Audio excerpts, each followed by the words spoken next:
The March 10th, 2025 Public Safety and Transportation Committee meeting to order.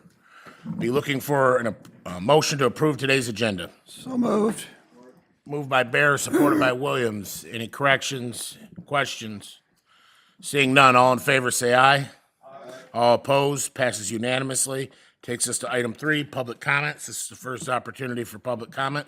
Is there any public comment? Any public comment? Last opportunity for public comment. Seeing none, public comment is closed. Takes us to item 4A. Be looking for a motion to approve last month's meeting minutes. Moved by Bear. Supported by Williams. Any discussion? Seeing none, all in favor say aye. All opposed, passes unanimously.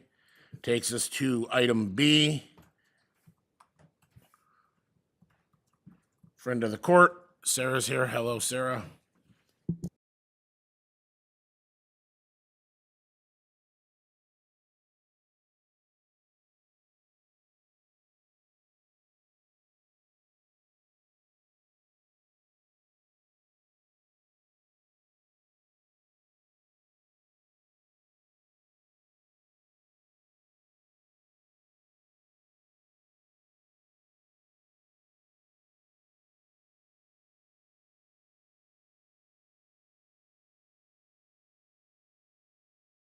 Sorry.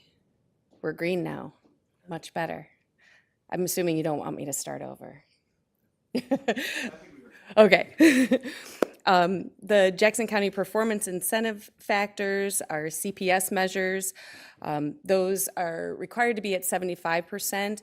You'll see that at the fiscal year end, our two current support percentage, or I'm sorry, that's on the number 3, but on the federal incentives, we had improvement on every performance factor from last year, so we were very happy to see that. We made some concerted efforts to improve and drill down on specific cases that were negatively impacting our cases, which also included closing cases that were not enforceable, right-sizing orders, and providing work alternative opportunities for clients that wanted to work but weren't able to work because they didn't have the resources to do that.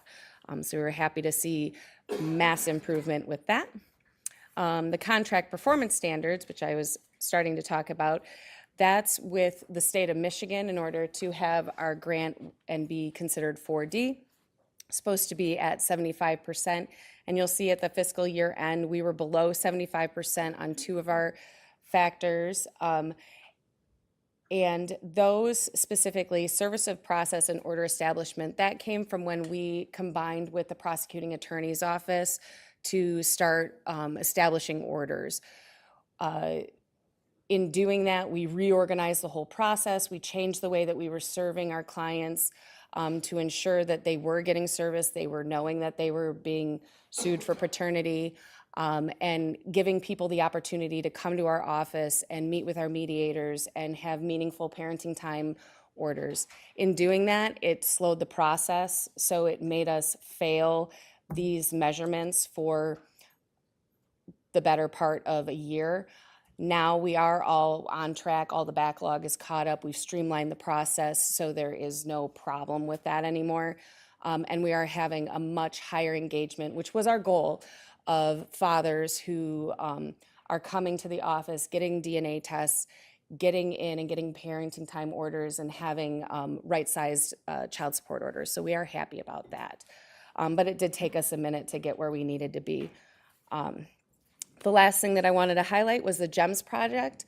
That's a statewide initiative. It's in several counties already, and they are now rolling out to Jackson County. GEMS stands for Gain Employment, Maintain Support. It's a program that can be court-ordered if someone is in a contempt proceeding, and the courts can order a party to participate in it, or they can volunteer to be in the program. And they work closely with a career coach, with job leads, career planning. They will help with transportation. They will help secure funding for transportation vehicles, things like that, on-the-job training. It really takes away all the barriers for someone that says, I want to work and I can't get a job. This will get them a job and will get them meaningful employment. And we, of course, when they are in the program and participating, we suspend all enforcement actions. So there's no risk of any court or jail time or driver's license suspension. We say, you want this and you're going to be a part of it? Absolutely. Go take care of business. And let's get you on the flip side of that and get you a meaningful career. So, any questions about all that? Committee members, any questions? Commissioner Williams. No questions, but I just say thank you for what you do and job well done. Thank you. It's very impressive numbers today. Thank you. Thank you. Thank you. Be looking for a motion to receive the report. Support. Moved by Bear, supported by Duckham. All in favor, say aye. Aye. All opposed, passes unanimously. Takes us to item C, Youth Center Semi-Annual Report. I do not see Mr. Baker here. Is there a representative here? If not, we'll move on from that. Takes us to item D, Airport Semi-Annual Report. Mr. Zapata is here. Good morning. Good morning. Good morning. You're going to have the PowerPoint?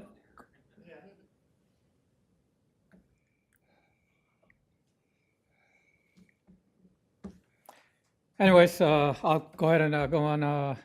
The airport operations continued to grow in 2024. There were no incidents or accidents reported. All the county-owned hangars are fully occupied, and we have a 15-person hangar wait list. So the need for additional hangars continues to be an issue here in Jackson. And we ended the year just shy of 42,000 takeoffs and landings. That's more than we've had since 2014 at the airport.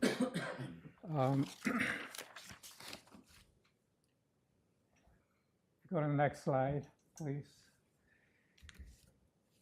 This, the MDOT comes up with a economic benefit assessment for the airports every year. And this is the one for 2023. I brought this one up because that's the latest that we have. But this basically shows that with an investment that the county puts into the airport of roughly $500,000 to operate the airport, and the airport brings in revenues of close to $300,000 to $350,000, we're getting an economic impact to the community of over $48 million. What this means is that there's over 97 jobs in the community that are supported directly by the airport, not including the jobs that are based at the airport itself.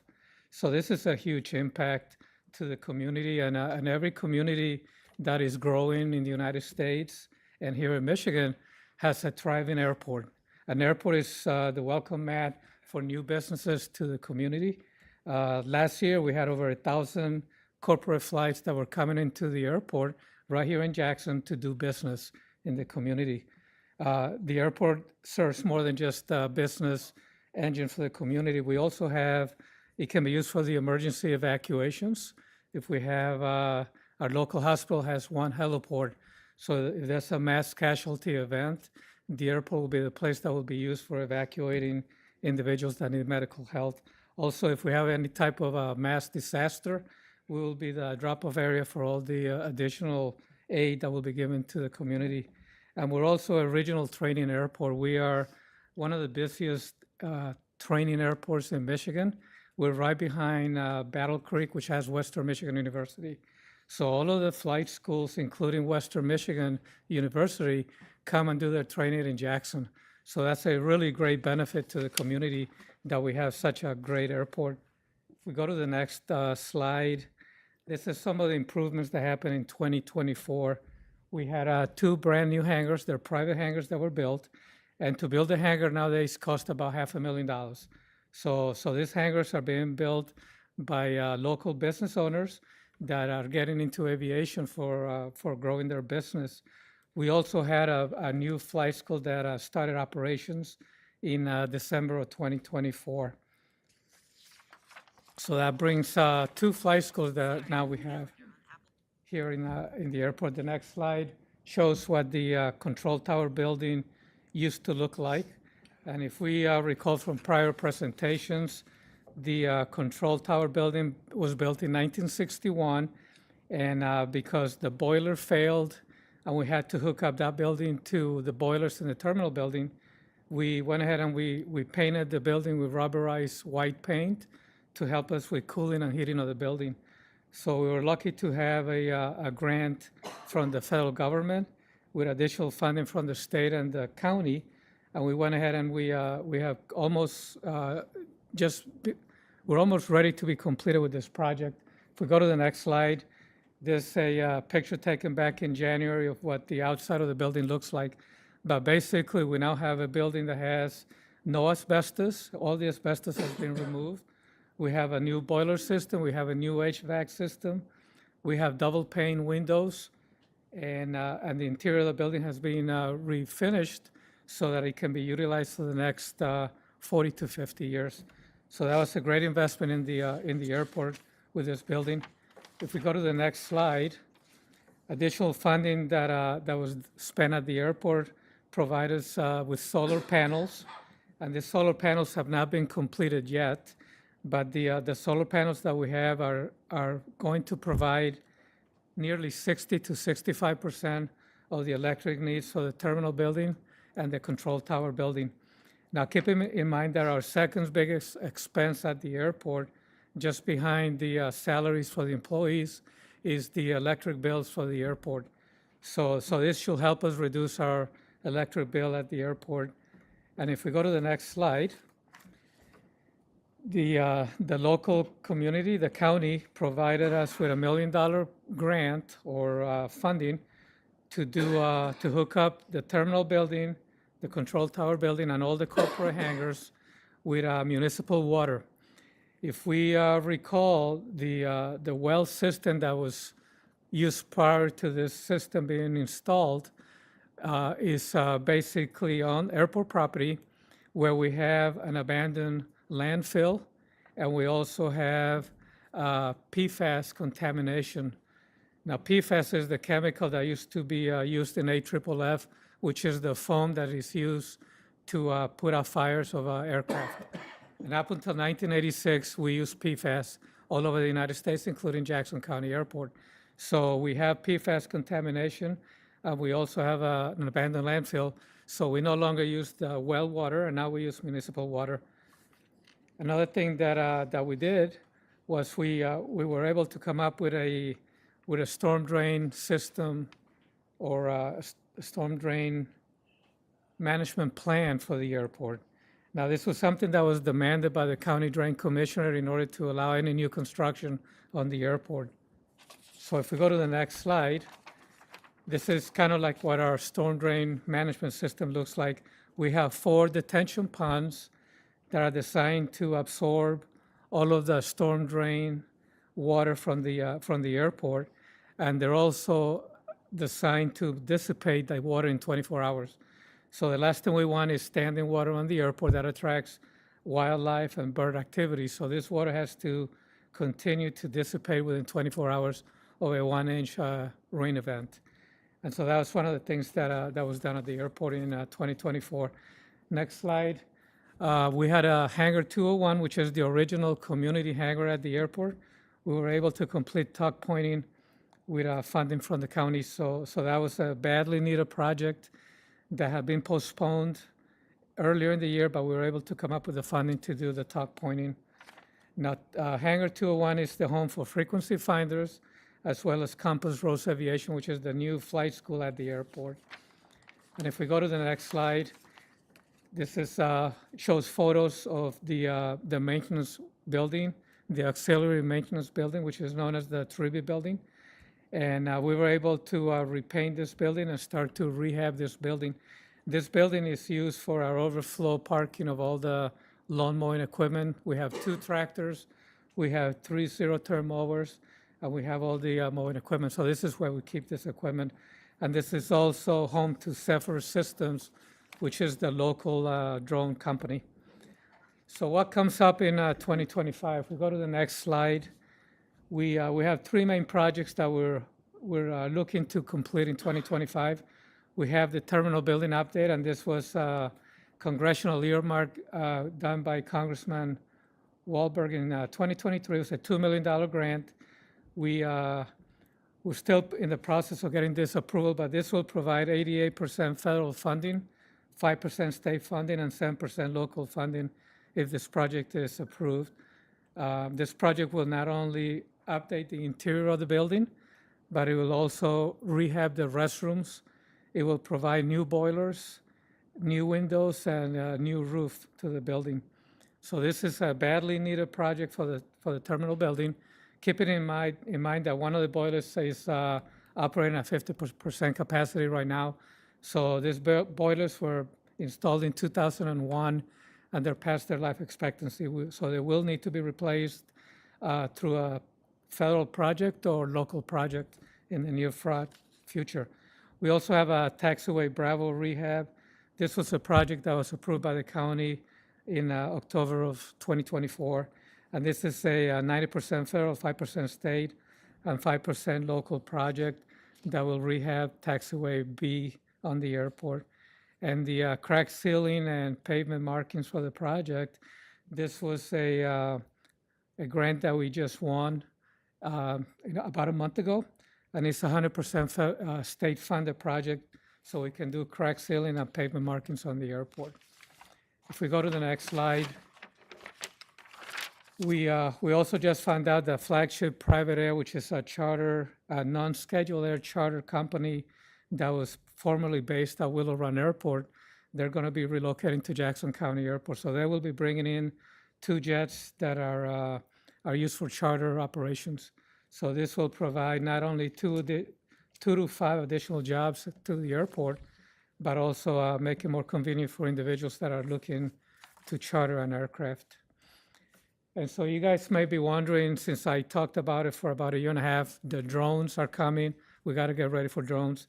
And if we go to the next slide, this basically shows what the state of Michigan is doing. So the one thing that's been prohibiting drones from flying all over the United States freely is that the FAA is behind in the development of the regulations to fly drones. With the new administration in the White House, the FAA has recently received a mandate that will require them to come up with these new regulations ASAP.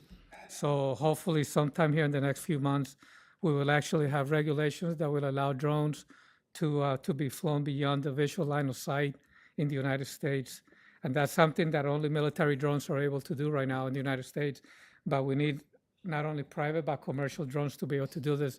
If we want to be able to have delivery of goods and services, we need to have the drones to be able to be flown beyond the visual line of sight. So this is what's happening at the federal level. What's happening at the state level is the state of Michigan has decided to focus primarily on the southeast part of the state. So Oakland, Wayne County, and Macomb is where all of the money is being spent, along with the city of Windsor. So MDOT, Aeronautics, and the MEDC are focusing their efforts on trying to develop ways to fly across the borders between Windsor and Michigan. And they're also focusing on how to fly the drones in this highly and densely populated area in the state. So once they develop those regulations, they will hopefully start seeing more of these drones coming in to our area. So right now, we're basically on hold, waiting for the regulations to be developed. And that brings me back to the last slide. So we still have Surface Systems, which is a local drone company that works with developing drone technology in the United States. But because we're a little bit behind here in Michigan, they spend most of their efforts either working for the military out of Battle Creek or Grayling or Alpena, or they go out of state. They go to Alaska, North Dakota, and South Carolina to help them develop their drone technology. Unfortunately, we're kind of in a holding pattern right now in Michigan, and we're waiting for the regulations not only at the federal level but at the state level to be developed so we can continue developing our drones. So as soon as that happens, we're going to go back into trying to develop the drone technology and activity here in Jackson County. And in case you do hear from your constituents, there are no large drones operating in Jackson County. So anytime you hear a report about a drone that's operating near your home, it's probably just an aircraft. And usually what it is the newer technology aircraft, like the Cirrus aircraft, They have very bright LED lights that to the individual person looking at them from the ground at nighttime, it may look like a drone. But they're not drones, they're actually aircraft. And that's my report so far. Any questions? Committee members, any questions? If not, I'd like to say thank you, and also so that people know, I'd like to thank you for all of the extra work you do in getting the grants that you touched on today. I don't think a lot of individuals understand that a lot of the projects that are going on wouldn't if it wasn't for you applying and getting those grants. So thank you very appreciate it. much. Thank you so much. Takes us to item, are we going to receive the report? Yeah, I'll take a move by Commissioner Williams to receive the report, supported by Bear. All in favor, say aye. Aye. All opposed, passes unanimously. Takes us to item E, Emergency Management Quarterly Report. I believe Corey's here. Good morning, sir. Good morning, Mr. Chair. Good morning, Commissioners. Sure, I can see slides, but.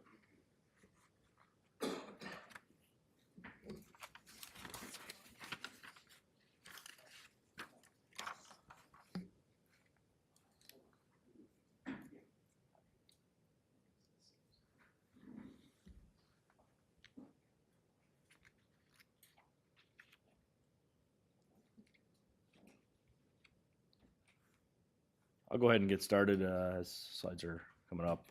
So that's okay. For the last 3 months, activities for emergency management, a couple of incidents we had. On December 11th, we had a diesel fuel spill out in Parma Township along I-94. It was estimated approximately 150 gallons from saddle tanks on a semi-tractor that had spilled into the ditch. Michigan Department of Environmental, Great Lakes, and Energy was notified on that, and they did respond out to that location, as well as a cleanup company to make sure that was mitigated appropriately. On December 13th, City of Jackson Water Treatment Plant Supervisor notified my office that they were required to issue a boil water advisory due to an elevated turbidity sample that was submitted to the state. That advisory remained in effect until Sunday, December 15th, until they received a sample that stated that had been cleared up. On December 29th, my office was notified by Michigan State Police Emergency Management Homeland Security Division, as well as MDARD, that there was a reported case of avian influenza in a backyard flock here in Jackson County. So that information was passed along to our health department as well, so that they could monitor that. On January 5th, out in Grass Lake, unfortunately, there was an ice water drowning incident that occurred, where a 47-year-old male victim was ice skating approximately 1,000 feet offshore and fell through the ice. First responders from Grass Lake, Napoleon Township, and the Sheriff's Office all responded to that to recover the victim, where he was transported to Henry Ford and later pronounced deceased in a very unfortunate event there, but a lot of coordination amongst a lot of agencies with that to get out there and attempt rescue in hazardous conditions. We had multiple school threats throughout the last quarter. Probably the most significant on February 7th, I had school threats at both East Jackson and Jackson Public School Districts. Most of those were social media related threats that were investigated by local law enforcement agencies. Next slide.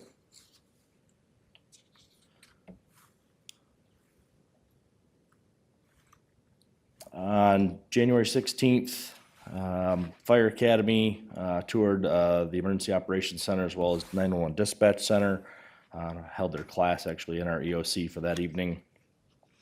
Students all got a kind of just brief overview of kind of what we do within the EOC, as well as how 911 processes calls for service there. February 13th,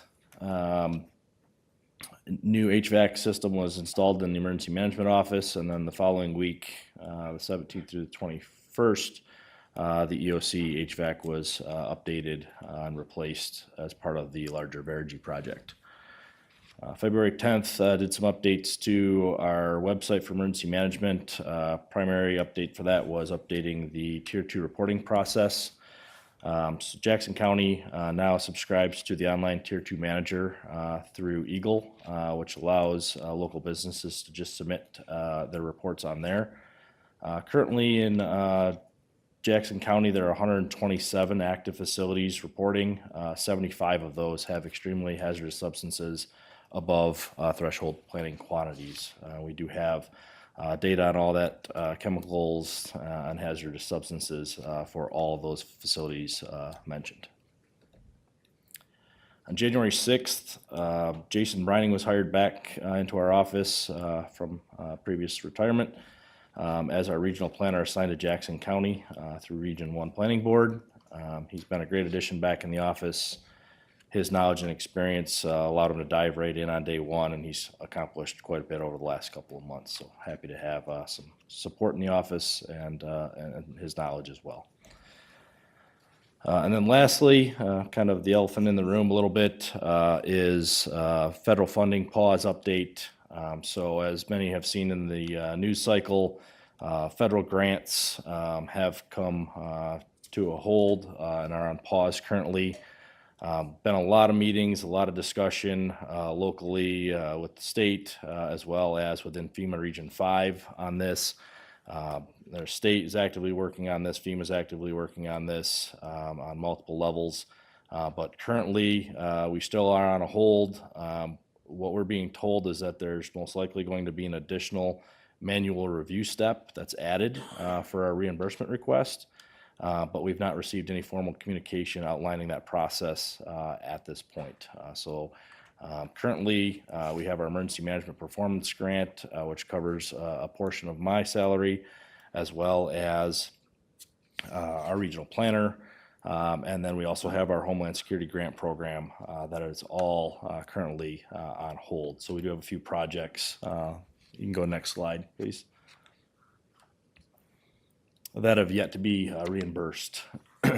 So we have a EOC project that is on hold at this point that has not been approved for video conferencing. You'll see out of FY23, hazmat chlorine kit and hazmat boom out of FY22. Those both were approved, purchased by a local hazmat team. And those are on hold for reimbursement. So more to come on that. But everything else listed has been reimbursed through the Homeland Security Grant Program. Any other financial funding on hold would be through our Emergency Management Performance Grant related to costs incurred for wages for myself and our regional planner. Any questions there before we move on? Commissioner Bear. Thank you. Your IFAK grant here, almost 11,000. How many first aid kits did that include? I don't have the rough number off the top of my head. I know that that was a project that was actually started before I started in the office, but I do believe that was for the majority of the police agencies within Jackson County. All police agencies, I believe, were asked on how many they would like, and that covered that project. Thank you. You're welcome. All right, next slide. For training and exercises, back on January 29th, we hosted a 3-hour tabletop exercise with partners from across Jackson County, as well as state and federal partners. It was based on a train derailment that caused a fire and hazardous materials release at an industrial site. Overall, the exercise was very well attended. Discussions were quite robust. After action report is currently in progress along with the state of Michigan, and the opportunities for improvement will be shared with participating agencies.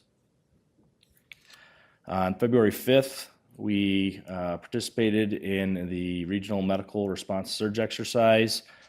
This was a statewide exercise in conjunction with the Medical Response Coalition's scenario was based off a respiratory virus impacting pediatric and geriatric populations.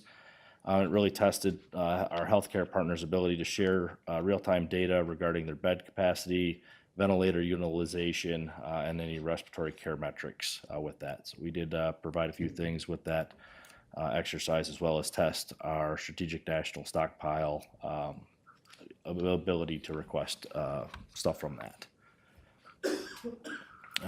Coming up on March 19th, Jackson County will be participating in the statewide tornado drill.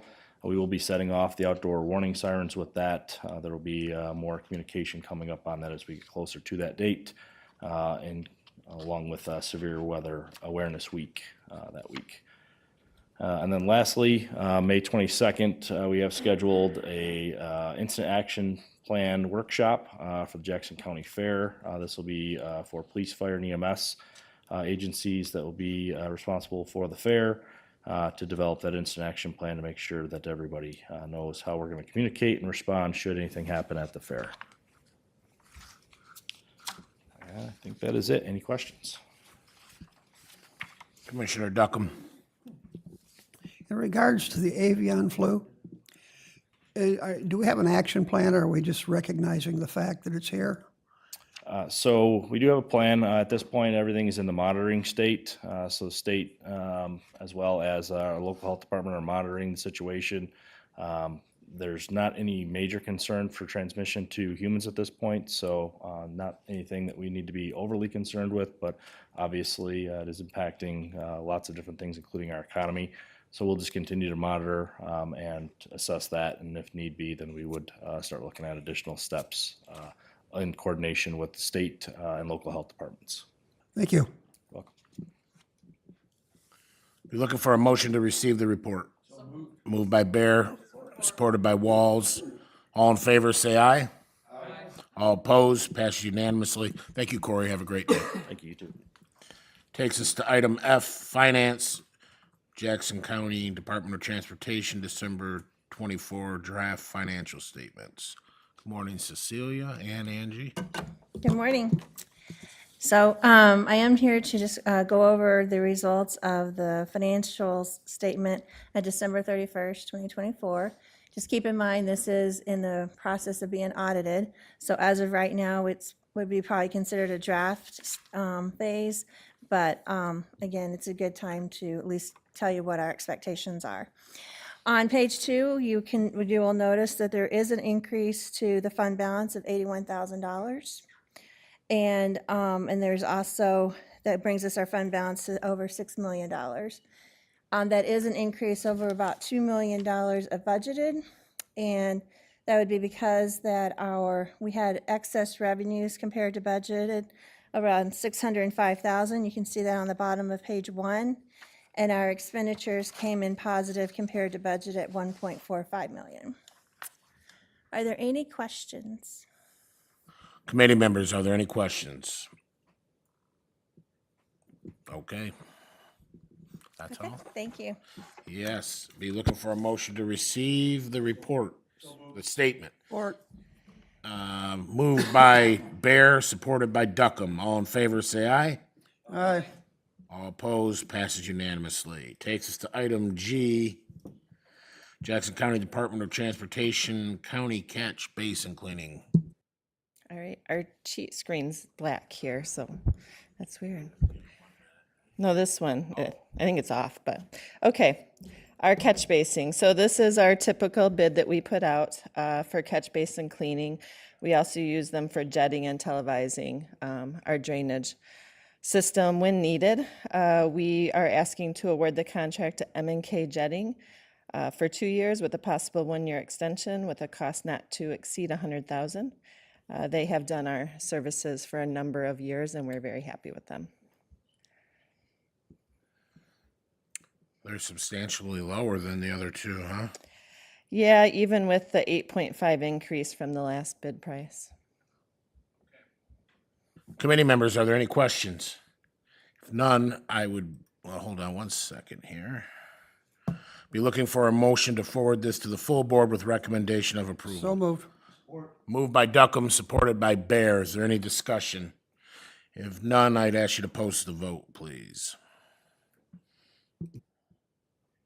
The vote's been posted.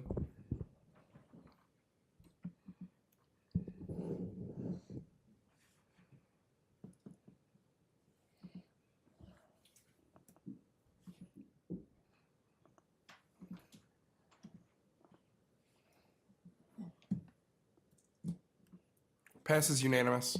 Thank you. Takes us to item H, Act 51 certification. This is our annual Act 51 certification submittal that we request the board chair to sign the 2 cover sheets for. And the only changes this year are adding the new road Ayrshire Lane that we built on the project with Blackman. Committee members, any questions? If not, I'd be looking for a motion to forward to the full board with recommendation of approval. So moved.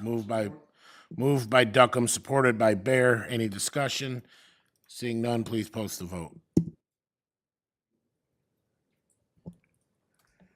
It's been posted.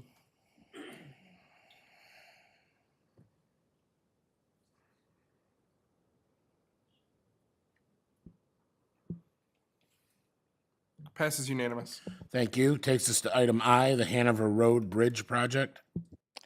All right, so the Hanover Road Bridge project is a bridge that was selected for the state bridge bundling program, but they are requiring any agencies that if it comes over budget, the locals pick up the difference.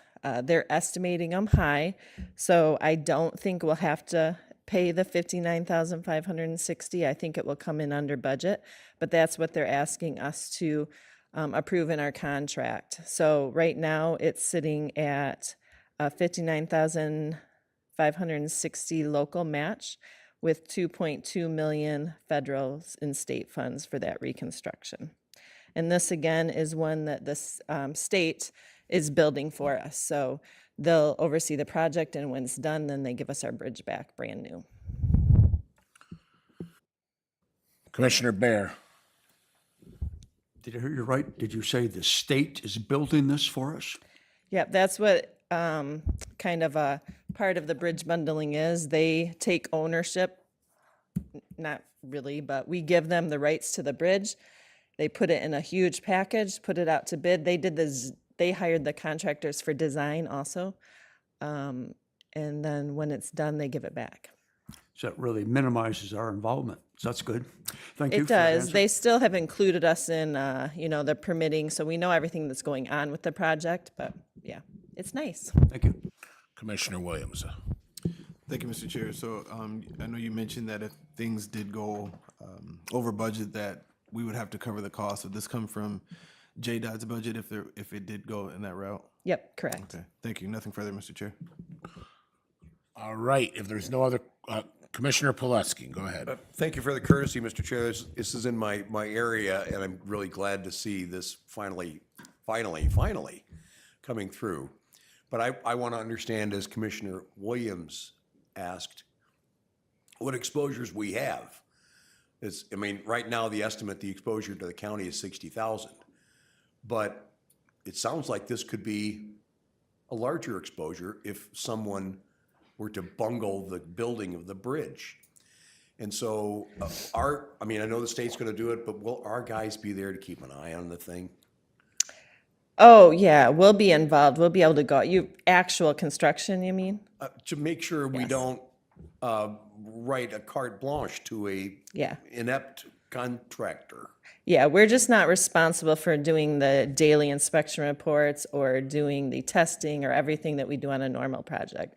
But we'll be able to oversee, and they'll ask questions. They've asked questions through the process for design, like bridge railing types, that type of thing, for us to be able to have a structure we can maintain at a reasonable price. So yeah, during construction, if they have any hiccups, they'll involve us in decision-making. I have every confidence in you guys, okay? But when you write someone carte blanche, sometimes they fill in their own number in it. So Yeah.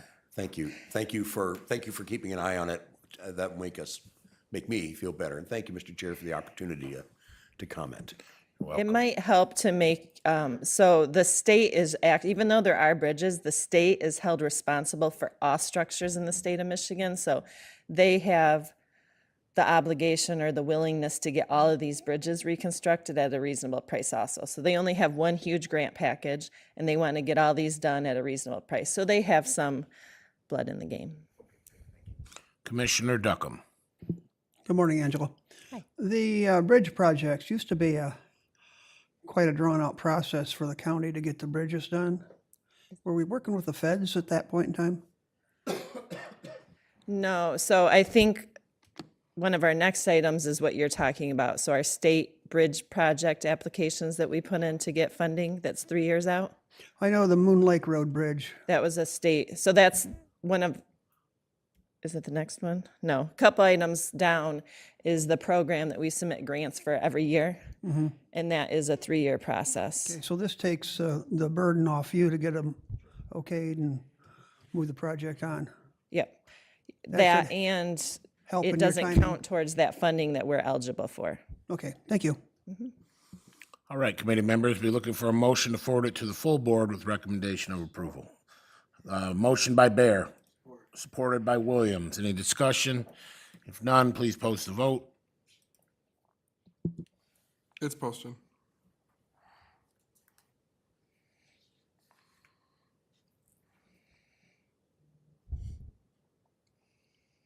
Passes unanimous. Thank you. Takes us to the hot mix asphalt. All right, so this is our hot mix asphalt pickup price bid that we put out for our crews for paving and then for pothole patching during the summer.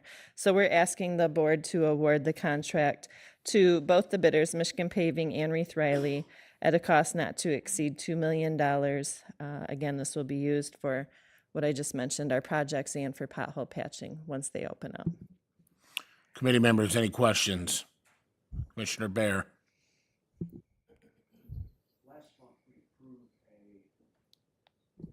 Last month, we approved a hot mix asphalt contract. How is this one different than the one we approved last month? Last month was them placing it, so them actually paving roads for us. This is pickup. So our guys will be placing this material. This is just pick up and delivery So of we go to their materials. plant and pick up the material and drive away with it. All right, so this is required to support what we approved last month. No, totally separate bids. The one that you approved last month is for them to use their trucking and go pave our roads that we tell them to pave. This is for us to use our people to pick up material and go do what we need to do with the material. Thank you. Commissioner Duckham, are you offering a motion? Great.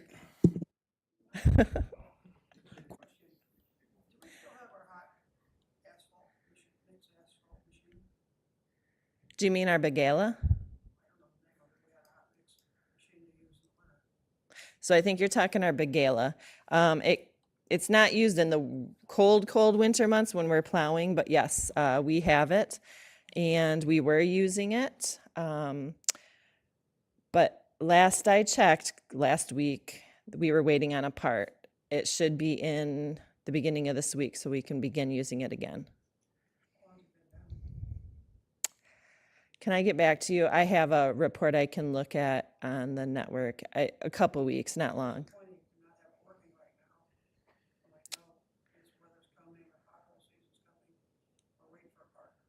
Well, I agree, but we were using it already this season, so we can't control when it breaks. It wasn't broke last year and then not fixed to be ready for this year, I guess is what I want to. Okay. We're looking for a motion to forward this to the full board. So moved. Moved by Duckham, supported by Bear. Any discussion? Seeing none, all in favor, say aye. Aye. All opposed, passes unanimously. Takes us to item K, the local bridge program.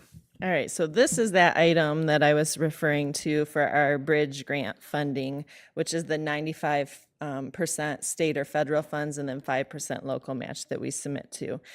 And it used to be we were allowed to submit 5 applications, but now it's down to 3 applications. So we are asking the board to support and pass resolutions for the submittal of the 3 bridges that are listed there, which is the Ben Road for a replacement, Mill Street for a rehab, and Palmer and Wolf Lake Road for a replacement.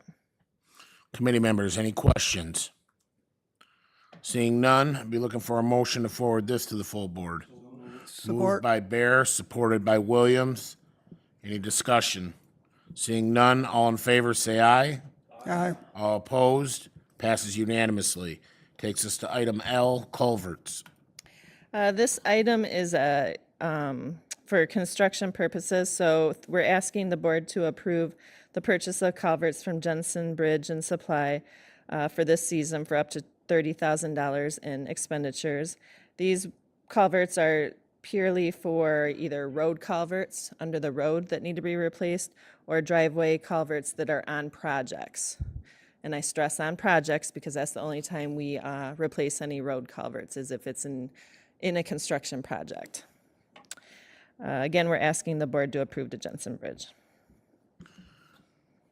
Committee members, this is an action item due to its dollar amount. We did 3 bids on this, Angela? I'm trying to see it.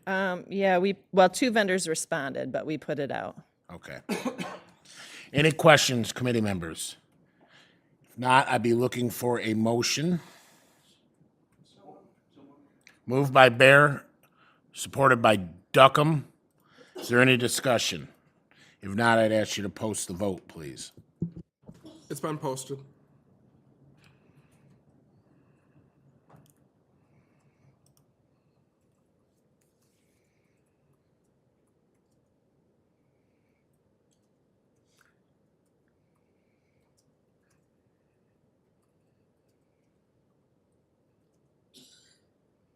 Passes unanimous. Thank you. Takes us to item N, sodium chloride. I don't like this item. So we're asking the board to approve our salt contract to Detroit Salt at a cost not to exceed $2.5 million. But you will see there that it has gone up $10.35 per ton. So the lowest bid is $90.56. But is a necessity for our agency, so we're asking for award. And just so everyone's aware, we have or are in the process of filling our barns completely with the old price so that we don't have to pay that $10 extra per ton. That's good. Committee members, any questions? If not, be looking for a motion to forward to the full board. Moved by Bear, supported by Walls. Any discussion? If none, all in favor, say aye. All opposed, passes unanimously. Takes us to item N, 2025 topsoil screening. We are asking to award the screening contract to Carr Brothers and Sons. It'll be completed by July 1st of 2025 at a cost not to exceed the $60,000. And this is a necessity to complete our, well, mostly Blackman construction projects there, but it's needed for the restoration of our construction projects this year. Committee members, any questions? Looking at the bid tab, it's good to see another local contractor with the lowest bid, so positive thing. I agree. This is an action item today, so I'd be looking for a motion for approval. So moved. Moved by Williams, supported by Duckham. Any discussion? If none, I'd ask you to post the vote, please. It's been posted.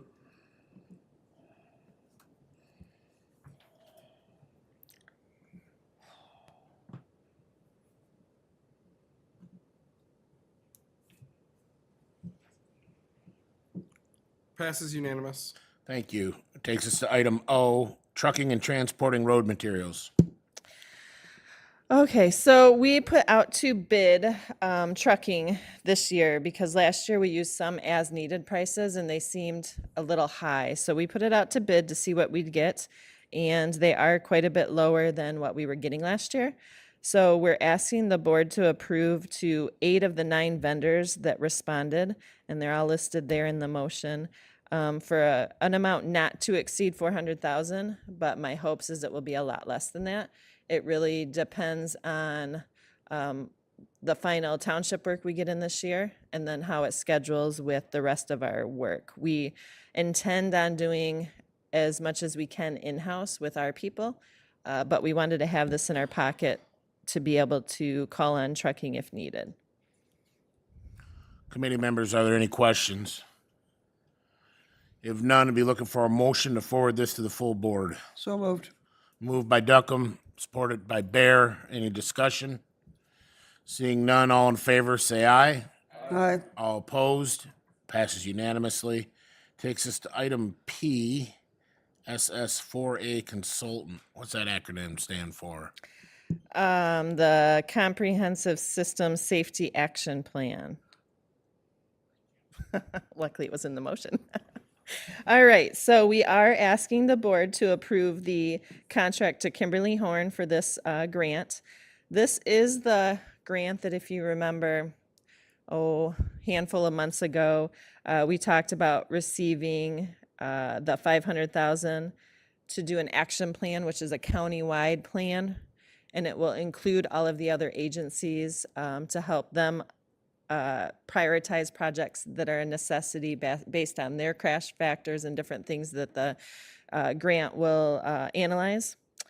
So we solicited bids and we had 4 people respond, and then we conducted interviews for 3 of them that we were interested in. And we're asking for approval to Kimberly Horn because the results of it is more of what we were hoping for. So they give us a website and a bunch of tools that we can continue to use after this grant is in place to analyze the different aspects of our roads. And the villages and townships and city actually can also use those tools.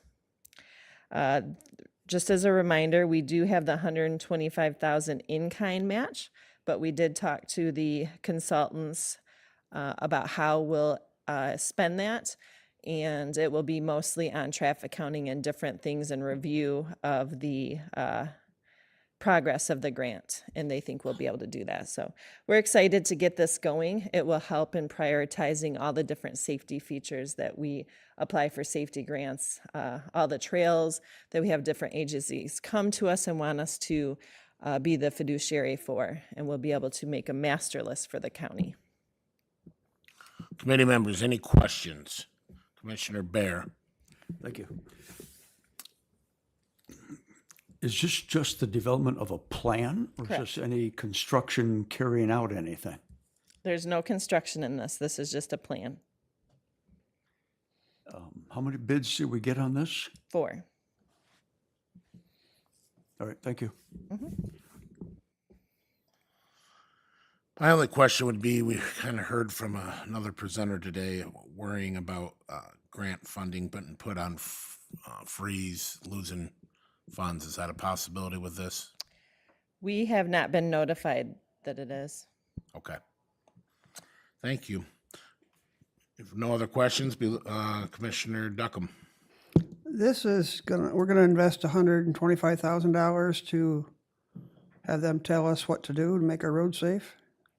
Not have them tell us. The statistics and the numbers will help tell us. So we're just buying their numbers.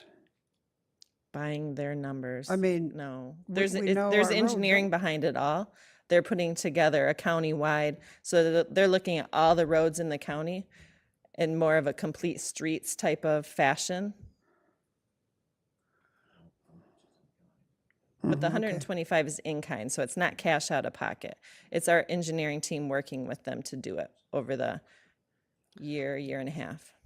All right, I don't know, we know what our problems are right now to make them safe. I'd rather put $125,000 into pothole repair.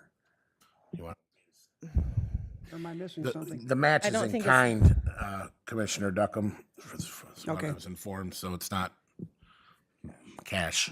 All right, thank you, I'm done. It is a bigger picture grant. It's to look at the complete system, all modes of transportation. Thank you. All right, if no further questions, be looking for a motion to forward this to the full board. Moved by Bear, supported by Williams. Is there any discussion? If none, I'd ask you to post the vote. It's been posted.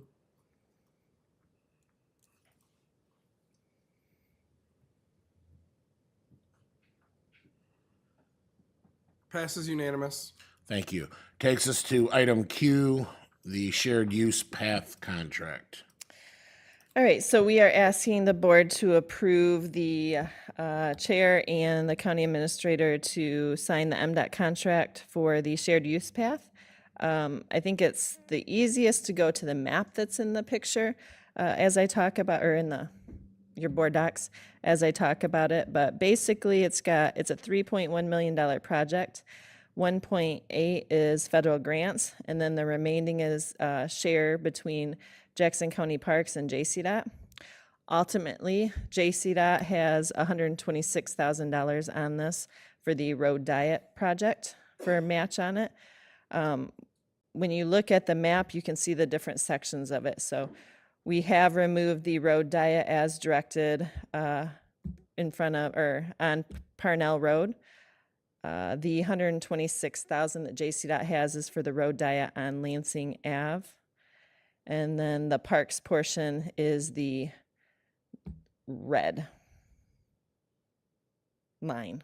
See how it's off-road in some parts? That's where the pathway that's getting built on this contract is.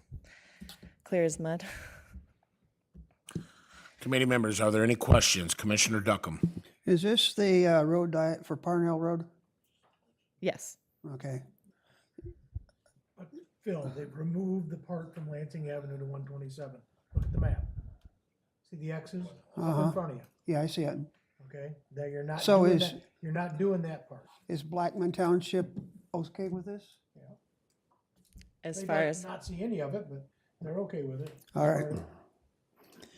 All right, thank you. Any other questions from committee members? None. I'd be looking for a motion to forward to the full board. Moved by Bear, supported by Walls. Any discussion? If none, I'd ask you to post the vote. It's been posted.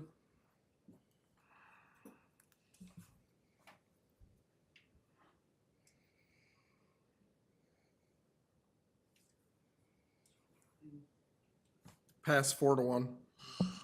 Thank you. That takes us to item R, the monthly report.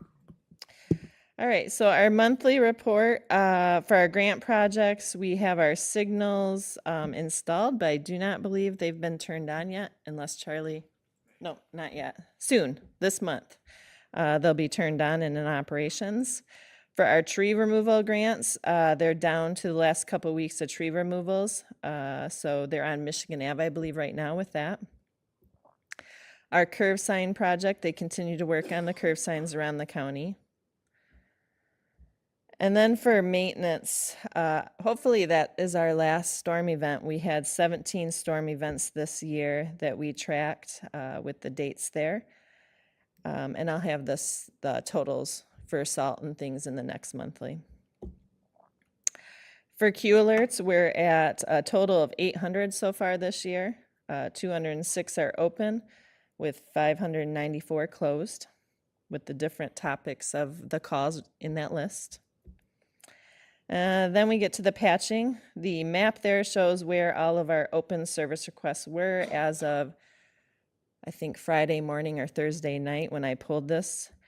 And then our accumulation of our patching materials for the last 2 years. And if you look, it's interesting because the March one is at 232 tons, and that's 2 weeks in. That's higher than what we put down last year in March. So I know that you guys are getting a lot of calls about potholes, so are we, but we are out there actively filling them. This week we have all hands on deck, all trucks that can patch are out patching. We closed down all of the construction prep this week to try to get ahead of the potholes. For February there, we have our permit count. So in February, she issued 270 oversized or seasonal permits for frost laws and 67 right-of-way permits. And then that's just a map showing as of March 3rd how many counties had the restrictions on.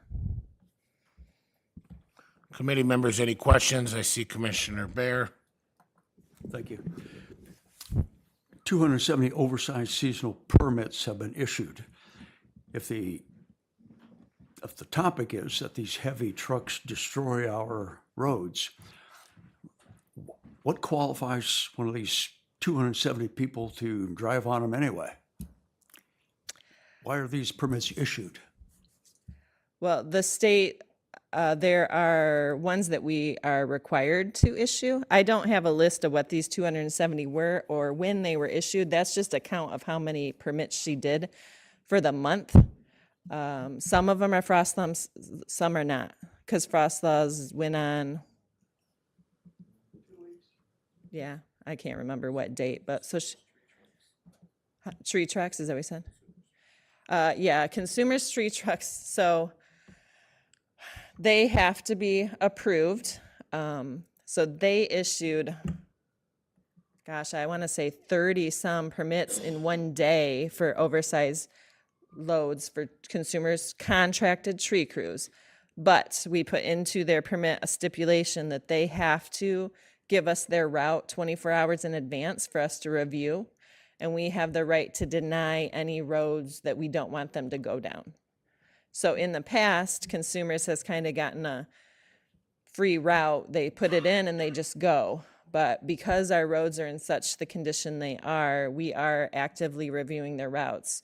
If it's not a all-season road or it's a road that we know can't take that load, then we're routing them a different way and not allowing them on that.